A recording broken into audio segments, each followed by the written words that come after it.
जी हाँ दोस्तों, power star fans हो जाइए तैयार, धमाकेदार एक मूवी जो आपके बीच जल्द ही रिलीज होगी। पावर स्टार पवन भैया आपके बीच जल्द ही एक नई मूवी लाने वाले हैं, जिस मूवी का नाम रखा गया है मोहरा।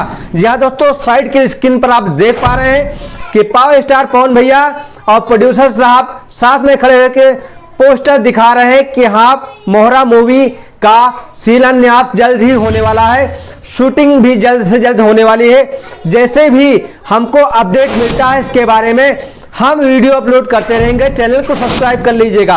तो पावर स्टार फैंस हो जाइए तैयार धमाकेदार जबरदस्त मूवी के लिए। जी हाँ दोस्तों, चैनल पर नए हो तो सब्सक्राइब जरूर करिएगा, क्योंकि भोजपुरी से जुड़े हुए सारी जानकारियां आपको इस चैनल पर मिलती रहती हैं।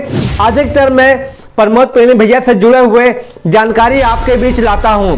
अगर आप इस वीडियो पे ज्यादा शेयर, लाइक, सब्सक्राइब करते हैं तो मैं आगे से पावर स्टार पवन सिंह भैया का भी वीडियो अपलोड करता रहूंगा और आपके बीच ऐसे ही प्यार मोहब्बत पाता रहूंगा। चलिए दोस्तों, मिलते हैं किसी और अगली वीडियो।